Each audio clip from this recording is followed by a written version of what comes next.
क्या 2030 के बाद भारत का स्वर्णिम युग शुरू होगा? ऐसे कौन से ग्रह या कुंडली में भारत की ऐसे कौन से योग हैं जिनकी वजह से भारत सुपर पावर बनने की तरफ अग्रसर होगा? और क्या 2030 के बाद भारत विश्व गुरु बनेगा? नमस्कार, मैं अनिल कुमार सिंह, एस्ट्रो अनिल में आपका स्वागत करता हूं। अब हम बात करते हैं वर्ष 2026 की। 2026 की कुंडली को अगर आप देखते हैं तो यह बहुत अच्छे संकेत नहीं दे रही है। एक तो द्विजन्म लग्ना उदय हो रहा है, दूसरा भारतवर्ष की कुंडली में मंगल केतु की दशा है, जैसा कि पिछले वर्ष भी हमें दिसंबर के बाद से मिली। और मंगल केतु की दशाएं युद्ध, गृह युद्ध जैसी परिस्थितियां खड़ी करती हैं। तो ऐसा भी हो सकता है कि देश में भी कुछ एक आंदोलन सा छिड़े। कुछ समय पहले पुतिन भारत आए थे और पुतिन के साथ कुछ संधि वगैरह भी हुई हैं। उसमें शायद यह संधि भी शामिल हो कि एयरक्राफ्ट वगैरह से रिलेटेड, ड्रोन से रिलेटेड टेक्नोलॉजी वो भारत के साथ शेयर करेंगे और दोनों देश मिलकर इसमें बहुत अच्छा एक वो करेंगे, निवेश करेंगे। धर्म की बात अगर हम करते हैं तो ऐसा लगता है शायद संविधान को हमारे या जजेस को इसमें कहीं ना कहीं इंटरफेयर करना होगा, अन्यथा एक तरह से हिंसक प्रवृत्ति लोगों में बढ़ती हुई 2026 में बहुत ज़्यादा दिखाई दे रही है। मंगल केतु की दशा को जब हम देखते हैं तो केतु एक कॉन्स्पिरेसी का भी कारक होता है। तो ऐसा लगता है कुछ कॉन्स्पिरेसी के तहत भारत के कुछ सीक्रेट्स वगैरह आर्मी से रिलेटेड भी लीक हो सकते हैं। लेकिन फिर भी हम जुपिटर का यहाँ पे एक पॉजिटिव एस्पेक्ट इस पे बचा रहा है हमें। वेस्टर्न इंडिया में बहुत ज़्यादा इंडस्ट्री वगैरह बढ़ाने का भी ऐसा लगता है जैसे बाहर से विदेश का बहुत पैसा वगैरह हमारे वेस्टर्न इंडिया में इन्वेस्ट होगा। नवंबर के आसपास कुछ ऐसा लगता है जैसे स्पेस से संबंधित किसी देश के साथ हमारे कुछ ऐसी संधि वगैरह होगी। स्पेस से रिलेटेड जो भी हमारे ये होते एयरक्राफ्ट वगैरह होते हैं उनमें बहुत ज़्यादा भारत आगे की तरफ बढ़ता हुआ दिखाई दे रहा है। लेकिन दिसंबर आते आते फिर दिखाई देता है जैसे कुछ हमारे पड़ोसी देश यानी पाकिस्तान वगैरह साथ कुछ छुटपुट हमारा युद्ध वगैरह भी हो सकता है। ऐसे ही आगे चलते चलते हम देखते हैं, क्योंकि यह द्विजन्म लगना है भारत के लिए, तो परेशानियों भरा तो होगा लेकिन बहुत ज़्यादा आर्थिक नुकसान इसमें नहीं हो पाएगा। अब हम बात करते हैं 2027 की। 2027 के नववर्ष की कुंडली में मीन लगन राइज हो रहा है और उसके हिसाब से अगर हम देखते हैं तो चेंजेस इन कॉन्स्टिट्यूशन बहुत ज़्यादा दिखाई देते हैं। स्टूडेंट्स के लिए गवर्नमेंट बहुत फ़ायदा करने जा रही है, या तो कहीं कुछ फीस से संबंधित या कोर्सेज वगैरह कुछ उनके लिए बढ़ेंगे, या कहीं कोचिंग वगैरह के उसके लिए स्टूडेंट्स को बहुत ज़्यादा फ़ायदा होगा। इस वर्ष वर्षा बहुत ज़्यादा होती हुई दिखाई दे रही है जिससे फसलों को नुकसान हो सकता है। इंडस्ट्रियलाइजेशन की अगर हम बात करते हैं तो फिर जैसे पहले हमने 2026 में देखा था कि लेबर से संबंधित इस वर्ष भी थोड़ी परेशानी दिखाई दे रही हैं, क्योंकि शनि अपना पूरा प्रभाव इस पर छोड़ रहा है। 2026 के मुकाबले इकोनॉमी तो कुछ बढ़ेगी, लेकिन आर्मी पर भी इस वर्ष खर्चा बढ़ता हुआ बहुत ज़्यादा दिखाई दे रहा है। शायद इसका कारण यह भी हो सकता है क्योंकि नवंबर 2027 में पाकिस्तान के किसी एक भाग का विभाजन होता हुआ दिखाई दे रहा है, जिसकी वजह शायद भारत भी बने, क्योंकि भारत की मदद के बिना बलूचिस्तान अलग नहीं हो सकता। इसी वर्ष ऐसा भी लगता है गवर्नमेंट एम्प्लॉइज़ के लिए कुछ फ़ायदा होता दिखाई दे रहा है। शायद गवर्नमेंट उन्हें कुछ इंसेंटिव वगैरह दे या किस प्रकार से उनका कुछ वेतन वगैरह बढ़ने की पूरी संभावनाएं हैं। तो हम देखते हैं 2026 के मुकाबले कुछ थोड़ी सी इकोनॉमी बूस्ट हो रही है और प्राइवेट सेक्टर वगैरह में एम्प्लॉयमेंट वगैरह बढ़ता हुआ दिखाई दे रहा है। अब हम बात करते हैं वर्ष 2028 की, और 2028 में फिर से द्विजन्म लगना उदय हो रहा है और वृष राशि के लिए शनि योग कारक ग्रह होता है जो कि नीच का हो गया है।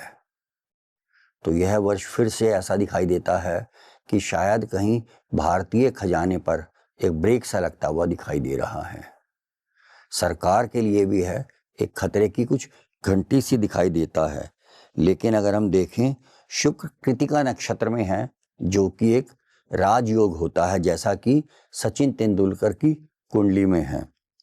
दिन द्विजन्म लगना होना बिल्कुल ऐसा ही है जैसे 2025 की जो वर्ष कुंडली थी उसमें भी द्विजन्म लगना उदय हो रहा था, और उस वर्ष भी बहुत टेररिस्ट अटैक्स इंडिया को झेलने पड़े थे, लेकिन पाकिस्तान को फिर भी उल्टे मुंह की खानी पड़ी थी। इसी के साथ साथ यहाँ पर ऐसा लगता है इस वर्ष हमारे जो एग्रीकल्चर है वो बहुत ज़्यादा ग्रो करेगा, एक्सपोर्ट बहुत बढ़ेगा, चावल वगैरह का एक्सपोर्ट हिंदुस्तान से बहुत ज़्यादा बढ़ेगा, और किसान कहीं शायद पहलों कई वर्षों के मुकाबले इस वर्ष थोड़ा अच्छा पैसा कमा पाए। सरकार के खिलाफ एक साजिश का भी कोई वो लगता है इस वर्ष कि जैसे सरकार गिराने की कोशिश हो, लेकिन बच जाएगी, पर काफ़ी परेशानियां सरकार को इस वर्ष महसूस होंगी। ऐसा भी हो सकता है सरकार कोई ऐसा टैक्स इन्वेशन प्रोविजंस लेके आए जिसके तहत ब्लैक मनी को वाइट किया जा सके, उनसे कुछ भी चार्जेस वगैरह लेके, जैसा मनमोहन सिंह की सरकार के समय में आया था। 30% पे करके आप एक्स्ट्रा अपनी ब्लैक मनी को वाइट मनी करते हैं। यह भी हमें 2028 की वर्ष कुंडली से कुछ एक क्लू मिलता है। कम्युनल राइट्स वगैरह भी होने के लिए यह दिखा रहा है। मंगल मकर से होकर निकल रहा होगा, उच्च का होगा, उन्माद की स्थिति बहुत ज़्यादा 2028 में बढ़ती हुई दिखाई दे रही है, तो लोगों को अपने सेंटिमेंट्स पर काबू में रखने की ज़रूरत होगी 2028 वर्ष में। अब हम बात करते हैं वर्ष 2029 की। यह कई वर्षों बाद एक बहुत ही महत्वपूर्ण वर्ष साबित होने जा रहा है। देश की दशा होगी मंगल में बुध की। सरकार तो वही रहेगी, लेकिन देश का मुखिया बदलता हुआ दिखाई दे रहा है। तीसरे घर में शनि नीच का होगा, लेकिन वह नीच भंग राजयोग में शामिल है। इस वजह से सिर्फ मुखिया ही बदल रहा है, हमारे देश की जो सरकार है वो एज इट इज आगे बढ़ती हुई दिखाई दे रही है। डेमोक्रेसी को तो कोई खतरा नहीं है, पर मैं फिर कहूँगा वायलेंस इस वर्ष फिर थोड़ा सा बढ़ता हुआ दिखाई दे रहा है। सरकार की कुछ गलत नीतियों के कारण उसे बहुत सी चुनौतियों का सामना करना पड़ रहा है, और जुडिशरी का इसमें इंटरफेरेंस आ रहा है, जिसकी वजह से सरकार कुछ अभी बनी ही होगी शायद, लेकिन सरकार को फिर चुनौतियों का सामना पड़ेगा और विपक्षी उन पर हावी होंगे। लेकिन सितंबर अक्टूबर के बाद कम्युनिकेशन इंडस्ट्री में भारत को बहुत ज़्यादा बढ़ावा मिलेगा। जैसे जब हमारे इंडिया की शुक्र की दशा आई थी, तो एक काफ़ी समय तक एक ग्लैमर का एक वो फेज चला था। उसी दौर में शुक्र की दशा में ही मिस यूनिवर्स और मिस वर्ल्ड भारत ने दिए। तो ऐसे ही अब कम्युनिकेशन इंडस्ट्री, फैशन या इस चीज़ों से रिलेटेड चीज़ों में भारत बहुत राइज करेगा। अब हम बात करते हैं वर्ष 2030 की, जब भारत की कुंडली में मंगल शुक्र की दशा होगी और विश्व के लिए यह वर्ष बहुत ही घातक सिद्ध होने वाला है। भारतवर्ष की कुंडली में चौथे घर में सिंहासन में शनि, मंगल और बुध बैठे हैं।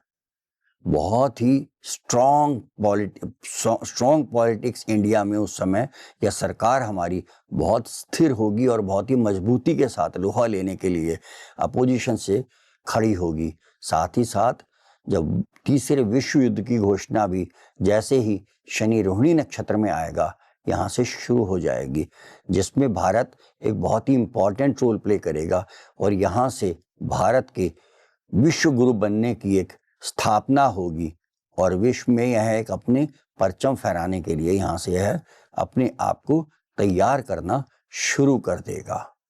इस तरह हमने देखा कि 2026 से लेकर 2030 तक भारत के पास गोल्ड का खजाना बढ़ेगा, उसका अपना एक बैलेंस बढ़ेगा, रेवेन्यू बहुत बढ़ेगा, साथ ही साथ वह आर्मी में या डिफेंस सेक्टर में बहुत तरक्की करेगा, और होते होते 2030 आते आते वह अपना एक नाम ऐसा ऊंचा करेगा कि बिना भारतवर्ष के विश्व को आगे कुछ भी करने के लिए बिना भारत को इन्वॉल्व किए ऐसा वो नहीं कर पाएगा, और यहीं से उसके एक विश्व गुरु बनने की संभावना शुरू होगी। तो जुड़े रहिए हमारे साथ इसी तरह की और वीडियोस के लिए। जय श्री कृष्णा।